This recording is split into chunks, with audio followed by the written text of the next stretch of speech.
So welcome back to the channel. Today I have got the lovely Lara. Welcome, Lara, to the channel. As I start with all of these interviews, I really want to give a resource to people that are maybe 0 to 100K plus, that really want to learn from people like yourself, can avoid the pitfalls that you've made, and more importantly, install the systems or habits that you have that has kind of transported you to where you're at now. Just give us a little bit of background. So, Lara, what market are you in? I'm in Toronto. Oh, fab. And so what brokerage are you with? So currently I'm with Union Capital. I've been with them for about 3.5 years now. Amazing. And what did you do before you got into the real estate industry? Before real estate, my background's finance, accounting. I used to work in a pharma company, and then I moved on to the bank, and then I quit my job to go full-time real estate. And how did you kind of, what spurred that decision, and what made you think, well, I'm going to go from working 9 to 5 to when I wake up to when I go to sleep? Basically, I was doing that before at the bank. It was hectic hours, wake up to sleep, but I just didn't have my own schedule. I had to be there, and I would leave at 9 p.m. And my decision was basically made when I got married, and I said, okay, I can't keep doing this for someone else. We're eventually going to have a family, kids. I can't keep working 9 to 9. I do that now, but at least I build my own schedule. So it's a lot different than when you have to be somewhere on someone else's schedule. So it was tough.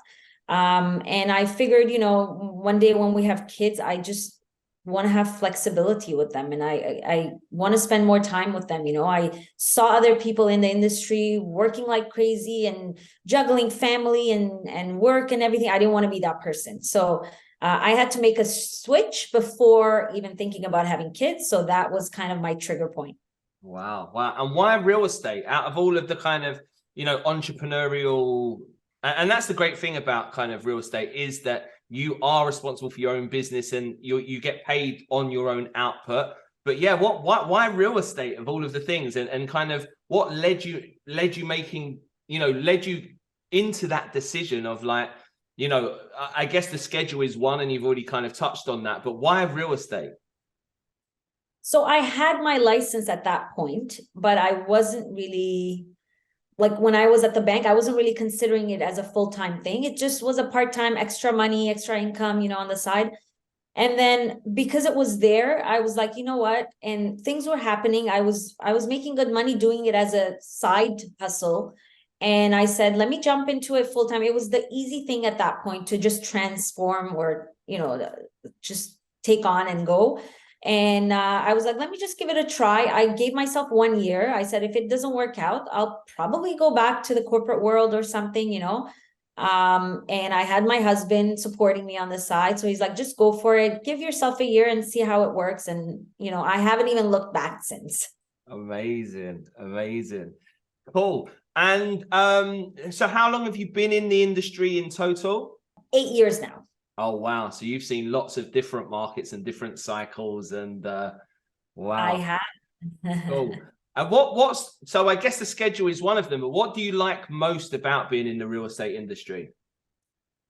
You know what? I love meeting people, building relationships with them, getting to know them and be a part of their journey. So I have clients that I've literally moved them from one place to another, maybe 5 times in the past 8 years. Rentals, moved on, had a baby, moved on, had another one, moved to a house, and they were ready to purchase. And I've walked them through the journey, and it gives me that satisfaction of helping someone go through that. And people just, at the end of the day, they're so happy with you and they're so grateful for you. And that feeling keeps you going and makes you happy that you've made a difference in someone's life, Yeah. So I love having an impact in people's lives, that kind of an impact, because purchasing a home is one of, if not the biggest investment people do in their life. So it's a very important process for them, right? And having the right person next to them to do that with them is important. So it's a good feeling at the end of the day when you go to bed knowing that you made someone happy today, because especially the Toronto market, bidding wars are crazy. And if you happen to get a house for your client and they know how hard you work to make that deal happen for them, at the end of the day, they're just so happy and makes you happy, you know? Yeah, that's so interesting. And that, do you know what? That one quality of where you put the client first and giving, that seems to be a recurring theme in all of the top realtors that I've interviewed. And yeah, the ones that do the best in the industry are typically the ones that are very selfless and want to help people, you know, and prioritize the relationship before the transaction. The transaction, you know, is secondary. 100%, 100%. Interesting. Cool. And the structure of your business, are you a single agent, and do you ever want to go as far as kind of growing a team? Yes, so I've been doing that actively for the last 6 months. I've interviewed some agents. You know, I don't want to just get someone on my team just for the sake of having someone, because hiring is easy, letting go is easy too, but it sucks, you know. So you want to make sure you have the right person on your team. So as of yesterday, I've Wow, had someone exclusive. join. Yes, it's fresh. So it's not even complete yet, but as of yesterday, we've switched him from another brokerage to my brokerage, and I'm excited to have him on board because I do need him. So we're gonna see where it goes, and obviously my plan is to kind of grow from there. Amazing. Well, congratulations. And how will he be helping you? Will he be on the buyer's side, or what you kind of, where are you going to utilize him in the business? Where do you need most support? I need a buyer's agent. Yeah. Have to make those calls, to go out, do those showings. I need to help because I'm here trying to work more on bringing in the business, you know, and generating the leads and focusing on that. And I need someone who can execute it and go out, be out there, just be out there 10 hours a day. You know, I used to do that back in the day. And I used to work 12 hours, 16-hour days nonstop, you know. Wow. But it's harder now with 2 kids. So I shifted my, I guess, Time zone. yeah, and I'm trying to, you know, focus more on lead gen and bringing in the business, and I want to have a team who will just run with it. Amazing. Cool. And what were the qualities? So you said that you interviewed for kind of six months. What were the qualities that you maybe didn't find in other people that you found in him that then led you to make that decision?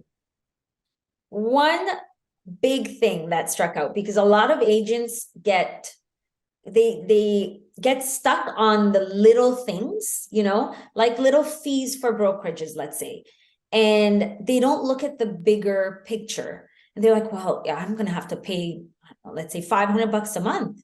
And I'm like, yes, but if you're making 100K a year, why do you care to pay $500 a month? You know, but that kind of shows you where they are in their business and where their mentality is, and they're not thinking growth. So that kind of stuff kind of pushes me back. But this specific person, he did not care for that. He did not care for the splits. He did not care about anything. And he just said, I'm here. I'm not being greedy. I just need to go. And that was the biggest thing, because I've seen that time and time again. And it really bothers me when I try to even explain to them, but they're still kind of held back because of little fees that come up and stuff. And especially someone I want that is going to put the client first, you know, make sure that their needs are met. And in real estate, it's like people are looking for something and they want it now, you know, and if you're not there now, they're moving on to the next. And a lot of agents don't have the drive and the motivation. Like a lead comes in, you got to go now, you know. If you give them 30 minutes, they're on to the next. They've already put their name on somewhere else. They've already talking to someone else. Someone else is there for them, right? So they don't know you. They don't care about you. There's no relationship there. So for me, that motivation is important. That the minute the lead comes in, you're on it. You know, you gotta go. Yeah, So love that. That's a with some badass people, I work feel like, ethic. yes. And I feel like with some people, you know, they have part-time jobs and stuff, which I understand. But once you're not full-time agent and you're not, you know, giving your 100%, it's tough. I Yeah. was there. I went through that, so I know how it is. So for me, there's other priorities now. So yeah. And I noticed that as well. So going from the employee mindset to the business owner mindset, and sounds a little bit like, you know, people that are in that scarcity mindset to that abundance mindset, that it's going to come back to you. You know, this yes, little $500, for example, that isn't what you should be focusing on. You're going to get, you know, an additional 5% on everything that you close. Don't look at what is going out in the short term. Look at what you're going to get on the back end. And exactly. yeah, people that are not afraid to, you know, and that's what I'm really interested in is, you know, people that go through that paradigm shift, and you know, talking to, you know, six-figure earners plus like yourself, I noticed that a lot of people that go through that paradigm shift, the problems that they have when they are, you know, a six-figure plus earner compared to when they are, you know, 50 to 60K are completely different. And you're right, the mindsets change as well. Yes, That's really, absolutely. really interesting. Yeah. So if you weren't at your current brokerage, where would you be? Is there any other brokerages that you've seen? Because I know there, you know, EXP and Real and all these cloud-based brokerages, and it's a big song and dance. And you know, are there any that, you know, that you've kind of looked at and maybe where you could potentially, you know, and I guess you're always weighing up the pros and cons. And I know, you know, some of these ones they give stock bonuses, etc., etc., instead of the, and then this is the running joke on social media. Do you, oh, how many bills you're gonna pay with your crystal plaque rather than your, you know, your stock bonus?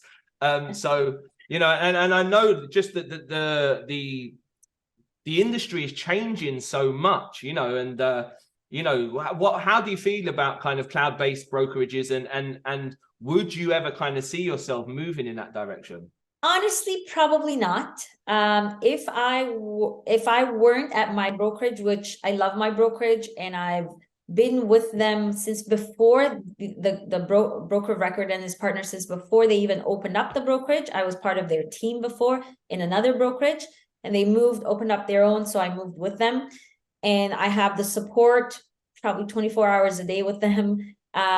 Whenever I can, you know, I pick up the phone, I call, my broker record is there to answer any questions. So it you know, it makes a difference for me. And we have a really great team of, you know, agents who support each other. We're growing, but it's always nice to see a group of agents together, not kind of working in competition, you know. So I like that. But if I were to not be there, I do have my broker's license, I would probably just go on my own. Wow. That's my goal. Yeah. Eventually, maybe one day, not very eager at the moment, because I can grow a team and just do the same thing as being a, you know, owner of a brokerage. But I either would stay here or would just go on my own. Yeah, I love that. And I was going to ask you, where do you see yourself in 5 years' time? So I guess there's a little element of that, you know, owning your own brokerage and having your own brand. Because I really enjoy your social media content. Like, it really personalizes you, and I love the way that you include, you know, family and stuff, and how important it is. And I think that's really important, because not, you know, a lot, it's still the biggest problem in social media in real estate is that people don't allow their audience to get to know them, and they don't like, you know, some of them, they just look like MLS boards of sold, just listed, and there's nothing of them. So, you know, video content is functional, where that one piece of video content, they can go and see your profile, they can get to a sense of who you are. And I really like that about your profile. Thank you. And you know, it's, social media is very important in this day and age. And I used to be one of those people, just sold, just listed. I hated putting myself out, and just social media was not for me before, but things have changed and it makes a huge difference. And I feel like people connect with you more personally, on a personal level. And I know your posts too, you're the same. People, I feel like, want to get to know you as a person, to be able to connect with you and then take it to the next level and work with you. So if you don't put yourself out there, unfortunately, there's not much that comes out of social media, which is a free tool for lead gen, you know? So it's very important. And I've had this mind shift after joining my coach. And obviously, you know, that has made a huge difference in my business as well.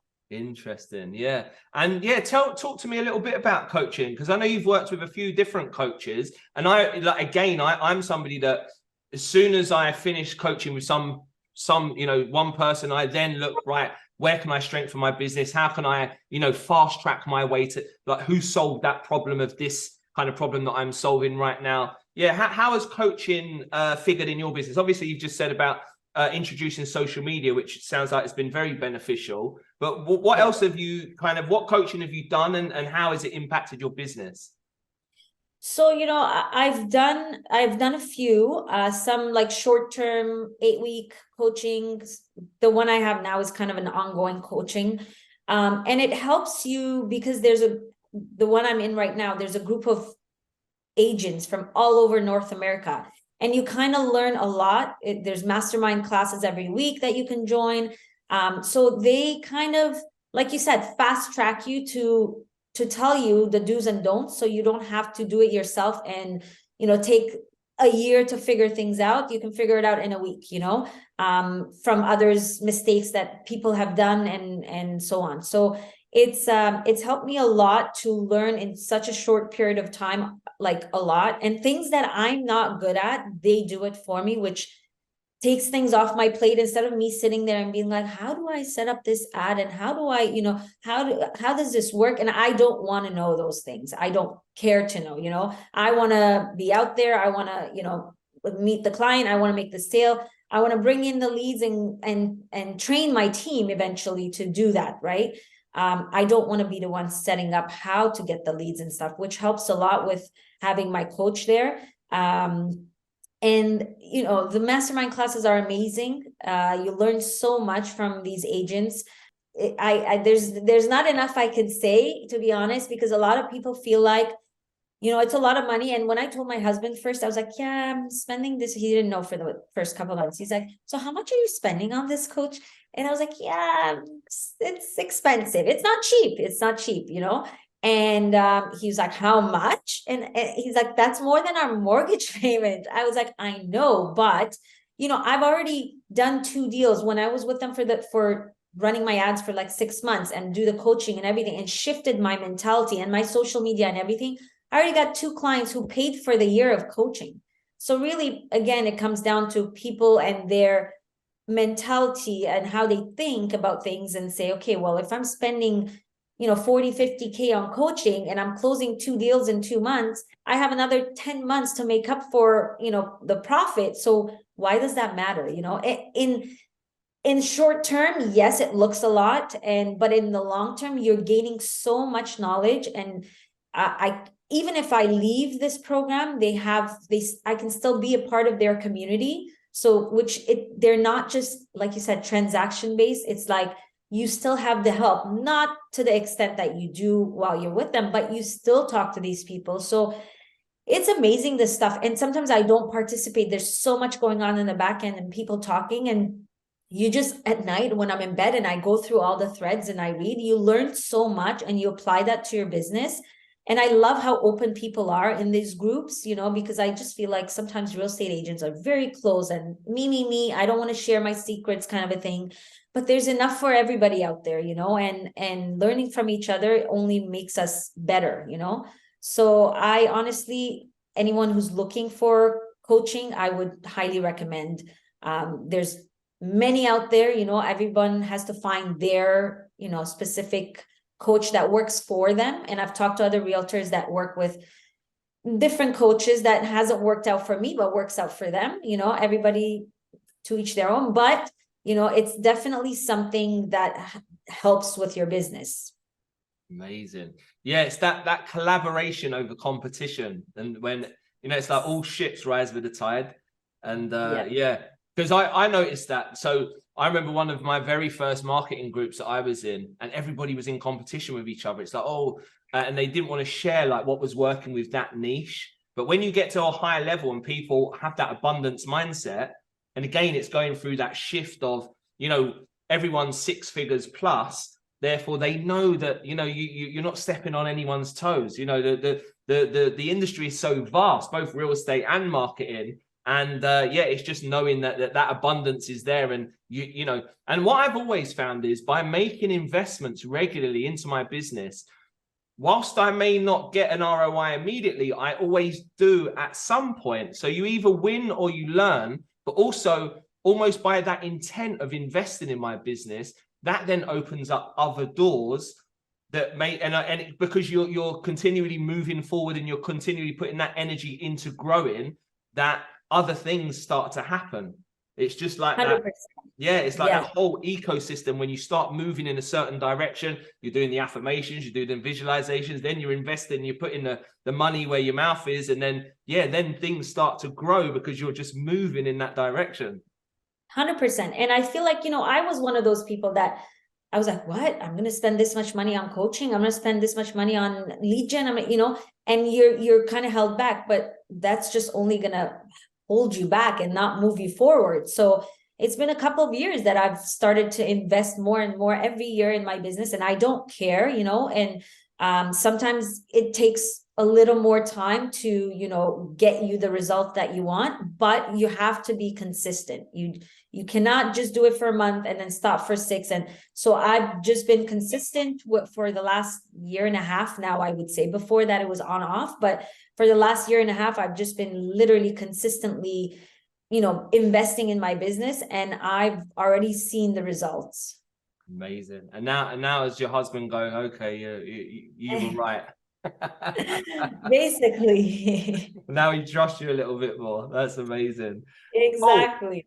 So for anyone that maybe is under 6 figures and take yourself back to kind of 50, 60K, Lara, what advice would you give you then that you know now? Maybe like 3 top tips that you would give realtors where to kind of invest their energy, maybe invest their time. I know you spoke very highly of coaching, and once you get over that fear of it's not a scam, and you are actually going to get something out of it.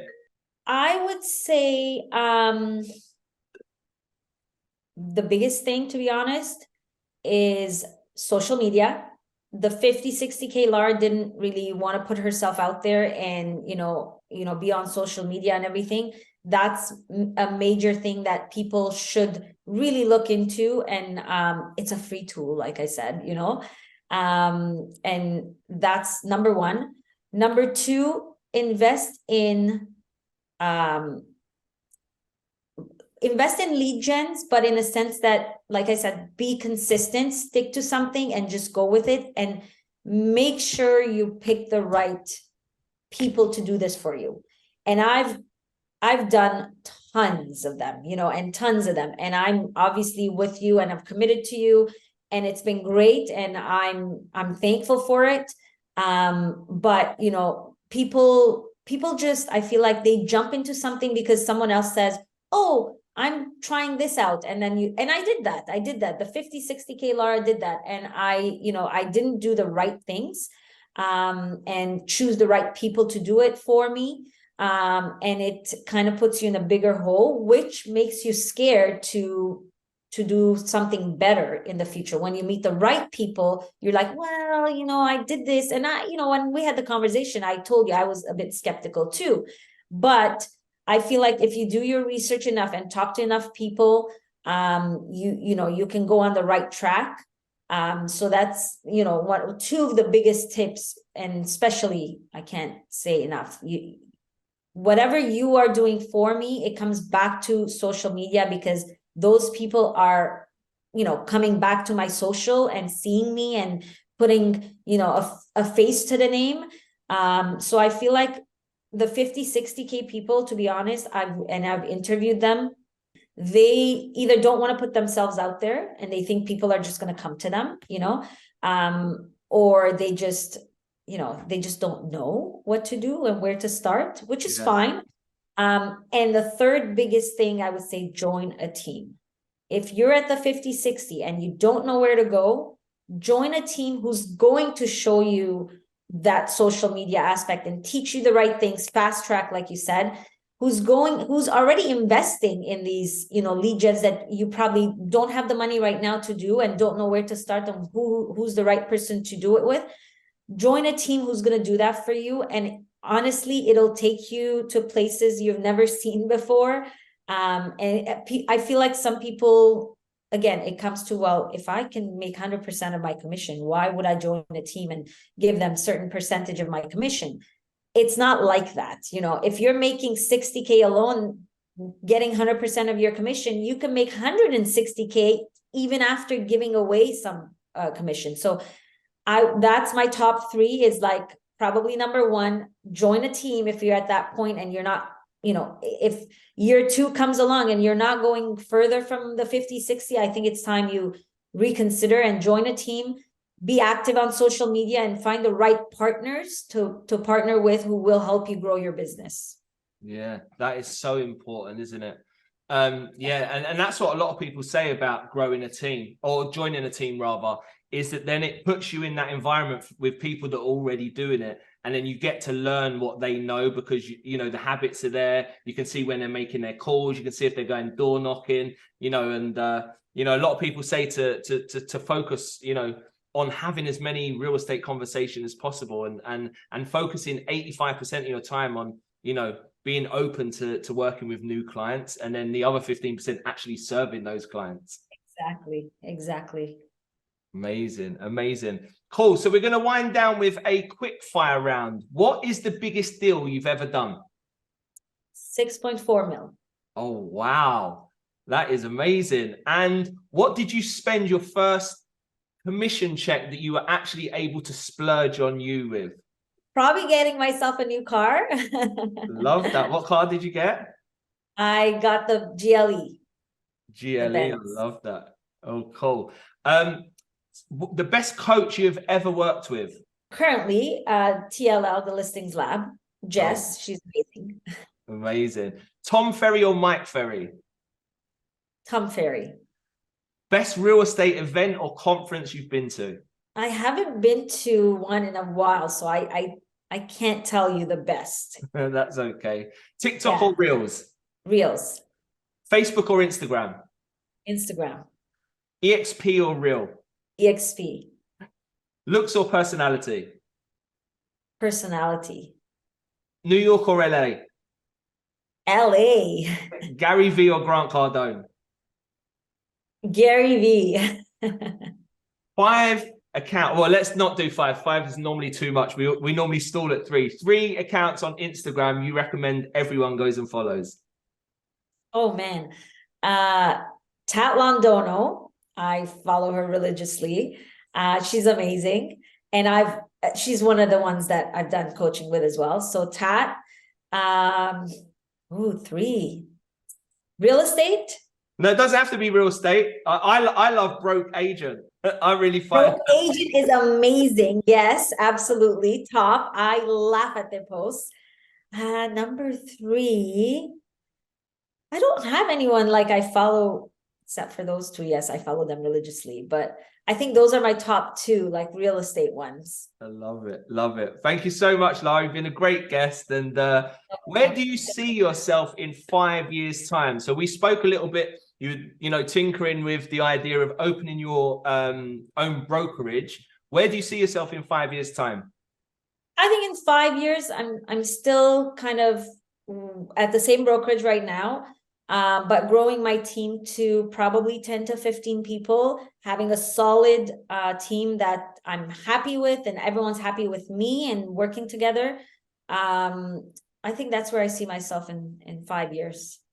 Amazing. Well, thank you so much for your time. I know you're a busy bee, being mum and a badass real estate professional. Thank you so much, Jamie, for having me. No problem at all. You take care. Take care. Bye.